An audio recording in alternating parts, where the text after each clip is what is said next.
All he could say was his daughter's the one that stabbed him. Perfect. Come out of the car, face away from me. Back up. I just wanted to know. Did you tell him you'd be homeless? Yeah. I told him I have no money. I have no way to get a job to support myself. It's just after 8 a.m. in Ocala, Florida, when police respond to a 911 call. A man reports that he and his wife were stabbed and identifies his daughter as the attacker. Deputies arrive to find both victims wounded. Y'all keep moving. I'm going to try to talk to him while you're doing your thing. Hey, what does she drive? Is that little white car? Huh? Taurus. A Taurus? What color is it? What color is her car? Silver. Silver? Marion, he's advising that she's driving a silver Ford Taurus. That's all the information I'm going to be able to get out of him because they're loading him up in an ambulance now. Right now, both subjects are somewhat conscious, but not looking good. He gives a description of her car before being taken to the hospital. 10-4, 10-8, 10-33, 8. We have what?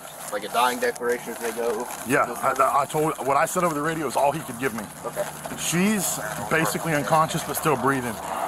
He's barely there. All he could say was his daughter's the one that stabbed him. Perfect.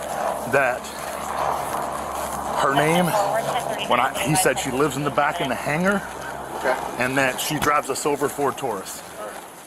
Officers quickly locate a matching vehicle and detain the driver, 33-year-old Christina Anne Adams, who is accompanied by her wife, unaware of the attack. Keep coming. That's 10-4. Keep coming. Stop. 2964, 5799, 51 to him. Sure. Turn around. Spin. Spin. Put both hands up. Face away. Backwards. I think the detective was on his way to him, and I think the LP's on his way to him. 26. They're still 10-4, Marion. They're working on getting the driver secure. 10-4. Lincoln 31 was out with We're out with. Put your hands out of the window.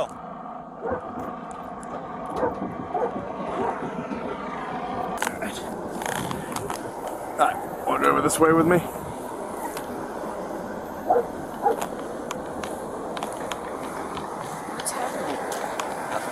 We'll explain that to you in a few.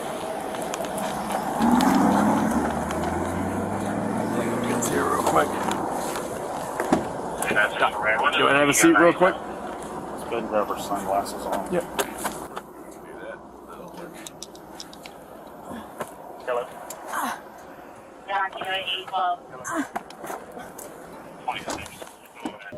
I love you. I'm so sorry. I'm sorry. I don't know what the f is happening. Before inquiring about the reason for the stop. Is there anything you can tell me? I couldn't hear. What was that? Is there anything you can tell me about what's happening? Is there anything what? That you can tell me about what's happening? No, the detective won't be talking with you. I don't really have much information. Okay. That's not my investigation. You probably have a better idea than I do. I swear. I just got here. You saw me. I just got here, so.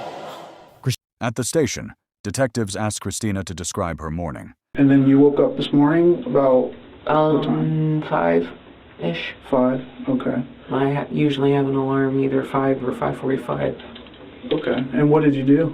I got up, I fed my cats, and I watched the movies, played some games on my phone. I'm in the middle of learning a new language on Duolingo. I don't know if you've ever heard of it. Yeah, me and my wife are trying to learn to speak Valyrian from Game of Thrones. Oh, that's cool. Yeah. So I did that. I fed the cats. I put in a load of laundry, and then I came back and sat at the house and put on a movie, and then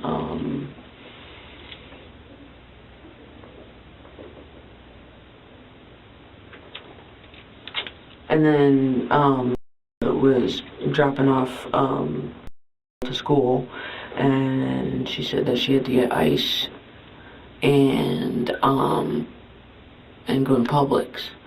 And so I really wanted to see her. So she says that she was gonna go to Publix or a racetrack to get ice in the Publix. And then after she left and dropped the kid off, she was like, "Why don't I just come over there?" And so she came over, and I was in one of my depressions because, you know, my rough rate makes it very hard to get employed. And all I really want to be is a productive member of society and have a job, you know. She initially avoids mentioning her parents, but inconsistencies in her account prompt further questioning. So came over before Publix or Yeah, after? before Publix. Okay. Now, did she come inside? Yeah. Okay. Had she already gone to racetrack and got the bag of ice at that point? Mm-hmm. Okay. Did she like bring the bag of ice in the house, put it in the this is silly, but did I don't remember. I'm sorry. how do you know she had the bag of ice already then? I mean, did you see it?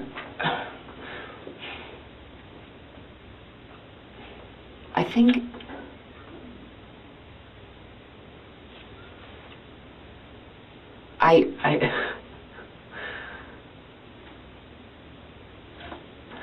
all I know is that she came over after she dropped the kid off. Okay. I don't know if she did the ice or the Publix Sure. yet. Okay. All right.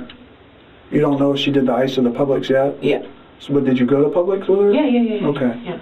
So then she wouldn't have made 2 trips to Publix. No, probably. obviously, yes. Do you know where that ice? You said she stopped at the racetrack and got ice. Do you know where that went to? Where that would be? It was in her car. Okay. And where's her car now? Publix. Okay. So after you left Publix, what happened? You like jumped in your car together? Yeah, because You just left a melting bag of ice in there? Confusing. I know, like, because we weren't planning to be gone long. My house is not far from Publix, and I told her that I really wanted to switch my laundry before, you know, going over for a few hours and not have wet laundry sitting in the washer. It starts to stink. I was doing some cleaning over at the house, and we were using bleach, and I'm clumsy when it comes to bleach, and so I always... Okay. Shoot, maybe I missed that. When were you guys doing some cleaning? Yesterday. Okay. Or not, no. Not yesterday. Christina? How many days going together? What? I don't want you to dig yourself into a deeper hole. When I came in here and asked you to get your side of the story, is because I think there's more to this story than what I have so far. She eventually admits really that a dispute over being told to move out some of the stuff that escalated we that need morning. to talk about. But I just want you to do the best you can. Don't leave anything out, and just tell us how this happened today.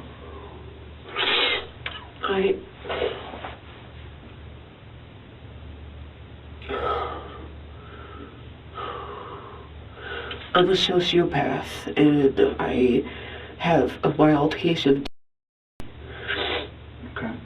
and under extreme stress and emotion, other forces control my actions.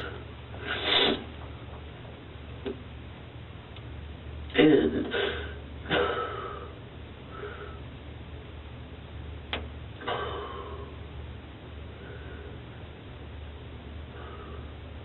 your emotions got the best of you today? Okay. Like, I've tried to explain to my dad, you know, I take responsibility for the mistakes that I've made, you know, the criminal and whatever, and, you know, but for some reason, somebody out there a long time ago said that 7 years was the statute of limitations of how long it has to be from the time you get released from jail or prison until, you know, it doesn't matter anymore. It's like, why 7 years? I don't know. That's ridiculous.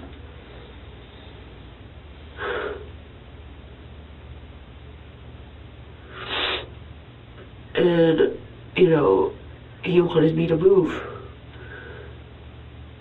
so that one of my brothers who has a job, who has income, can stay there. And I just was. Check the f*** out. So they didn't even care where you went at this point? They just wanted you gone? They just wanted me gone. Did you tell him you'd be homeless? Yeah.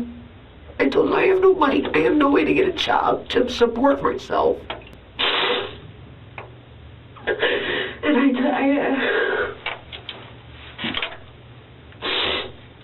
I asked him to help me, and he said it's not my problem. I told him about all this stuff that I just told you about everything that I've been through, but like, almost being raped, almost being sold for crack, almost like being jumped by 6 black people for over a dime of crack because just block the doors didn't help me at all. Just watched me get my beat. What did he say to that when you told him about all those things? He said it's not my problem. Was your mom there? Were you able to tell her those things? What did she say? Like, I mean, she had this, look of, that she was sad for me, but it wasn't like, like that they understood or that they were going to help or anything. When did this conversation happen?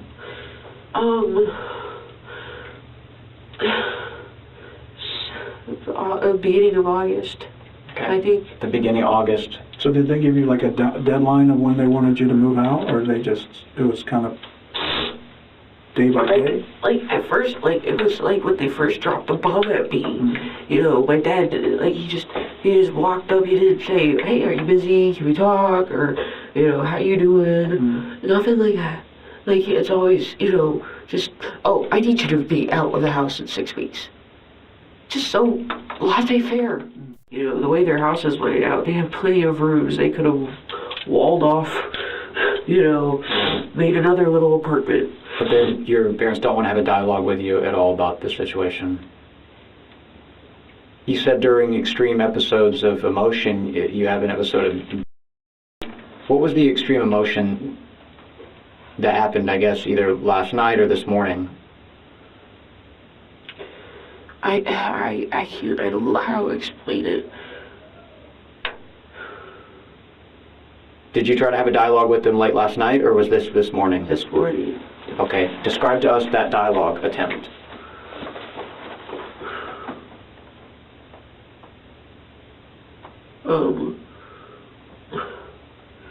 That they wanted to be out, completely out by tomorrow. Okay. That's the deadline. You're up tomorrow. Yeah. How did this start? Did they call you on the phone? Did they knock on your door to bring us there? I'm sorry, what? How did the dialogue start this morning? Did they call you on the phone? Did they knock on your door? How did it? No, I called my mom asking about the laundry. Okay. And she's like, I think Dad wanted to talk to you.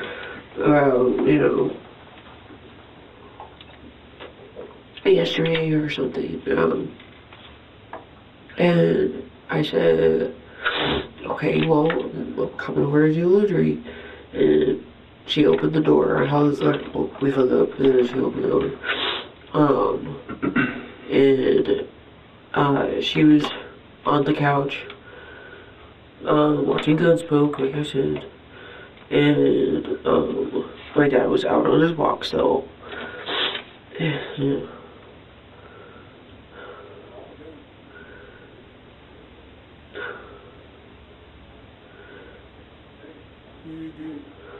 And last night,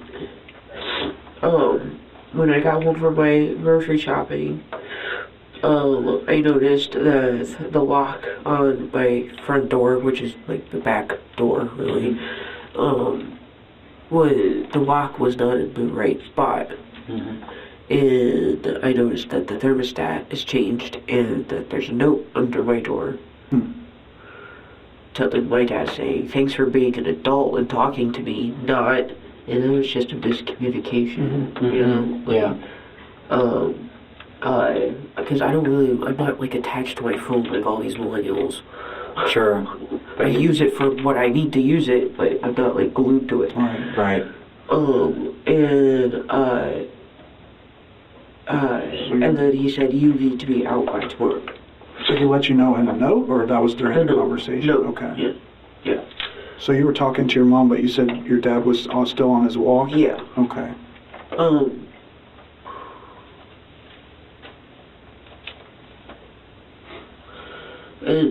And he came home, you know, I told him what happened, that I was really busy yesterday, that I didn't, you know,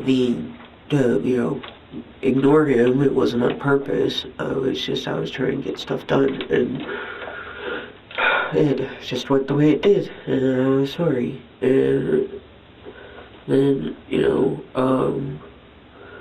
and then I don't really remember what happened after that. It's like a blackish, reddish, like, mixture. What was the last thing he said that you remember? You're gonna be out tomorrow, right? Okay. Did you say something back? I think I just nodded. And then next was it's like fuzzy.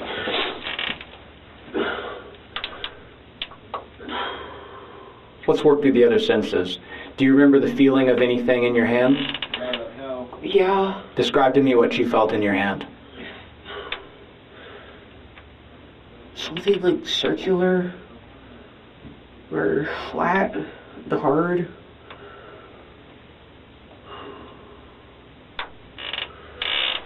Tell me where this would have come from, or tell me more about what it is. What do you see? I know I was like still in my basketball shorts and t-shirt, like when I went over there to do laundry. Mm-hmm. But then I don't know, like it's like I was covered from, you know, the neck down. I don't want to guess. What were you covered in? Well, clothes. Okay.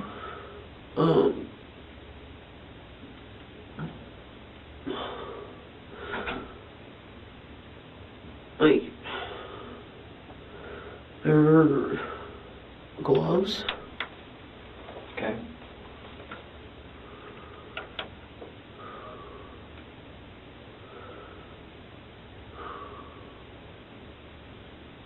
Where did the gloves come from?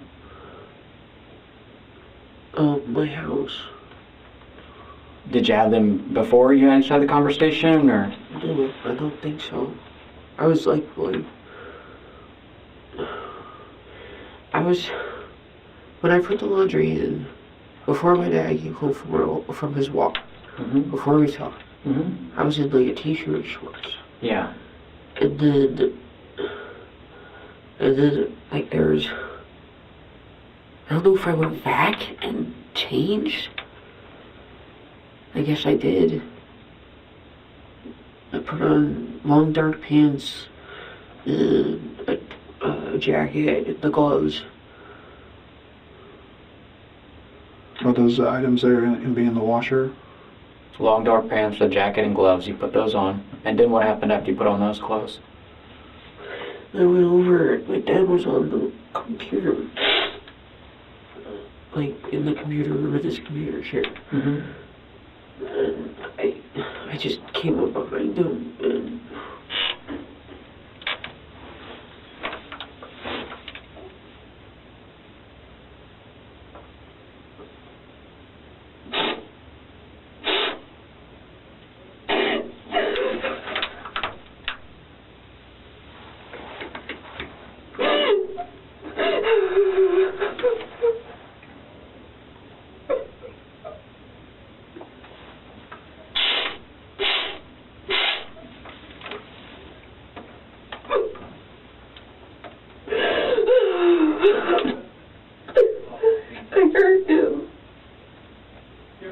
Describe this how you heard it.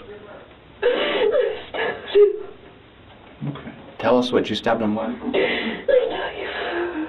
A knife? Where'd you get the knife from? I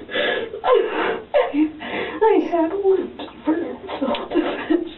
Okay. Christina tells investigators she approached her father while he sat at his computer, stabbed him multiple times, and used a taser. It's hard. Tell us what happened after that.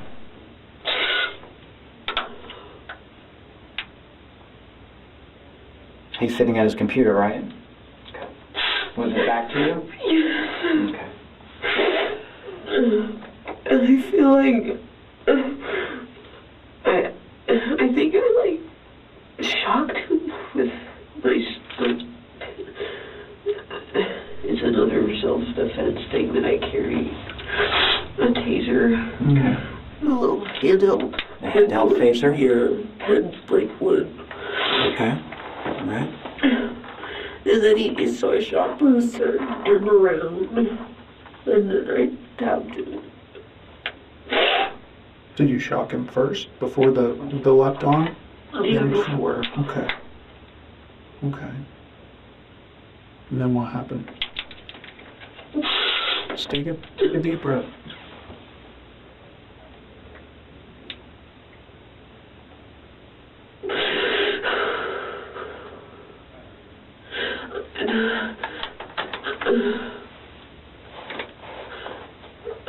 I can't remember where the next one landed. You say he turned towards you at that point? Yeah, after the shock. I don't know where it happened next. Okay. But I think it was like two on my dad, one in my mom, and then the last one in my dad. I'm sorry, what? Two. Mm-hmm. 2 stabs. To your dad, and then you said one to your mom? Yeah. When her mother entered the room, she stabbed her as well. After the attack, Christina admits to trying to clean evidence and placing the knife in a bag in her car. Describe to us the transition from your dad to your mom. Your dad was over by the computer. We already talked about that. How did you get over to your mom? She heard the commotion. She came over and she's like, "What are you doing?" I don't know.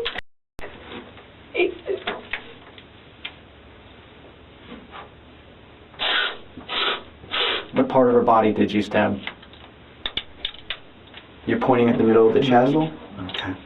Did you use the taser on her at all? Okay. That was just more out of reaction and being scared of what had just happened? I'm sorry? Was that more about a reaction, what happened with your mom? Just she coming in and realizing what had happened and you got scared? Yeah.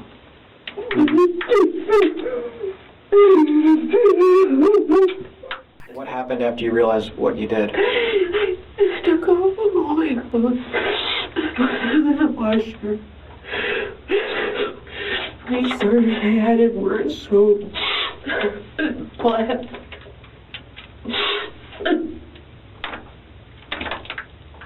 Were you able to take a shower, walk off? But the gloves when all the clothes are in there? Did you add bleach? No. Just more soap. What did you do with the knife? I did put in water and bleach. I'm sorry? I put that In the washing machine? No. Not the clothes washer, but like dishwasher? No, bucket. A bucket. Okay. Is that where it's still at? No. You know where it is. We'll let you tell us where it is. After it went in the water and the bleach, what happened to it next? I put it in my trash bag and I put it in with a couple buckets of ice that I was going to refill in Breeze jar. Like, in the same bag. Mm-hmm. It's in my car. Okay. So it's in your car and it's with those bags. And it's the same one you described to us, the inches and the handle. Okay. So that's inside of your car. And then the taser pen was the one of the questions too. Where did that go? I think that's on my bed. Okay. So the taser pen is on the bed, but the knife is in those bags that's in your car. Okay. Were you gonna throw that away later, or What? that knife? I don't know what I put in there. I don't know what I was going to do. Was it something that you planned in just 15 minutes, or this been planned over 15 days? Were you thinking about what you do? Just like today. Just today? Yeah. How many minutes do you think you put together this plan? It just irked me that he just didn't care. He just wanted me gone. It's like, why did you even have me if you don't want me? So was it your intention to only kill your father and not your mother, or was your intention that even though she didn't necessarily put everything on you like your father was, she didn't stand up for you enough?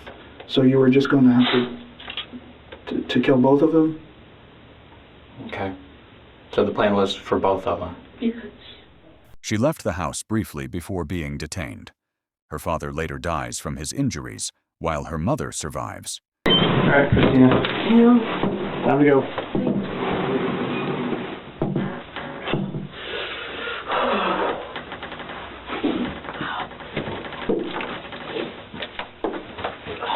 All right, Christina? All right, the last update I have is both your parents are still alive, okay? You're going to be charged with 2 counts of attempted murder, okay? This deputy's going to take you over to the jail and get you booked in, all right? Just go with him. Christina is charged with the murder of her father and the attempted murder of her mother. At trial, her own statements, combined with evidence from the scene, lead to convictions for first-degree premeditated murder and attempted first-degree murder.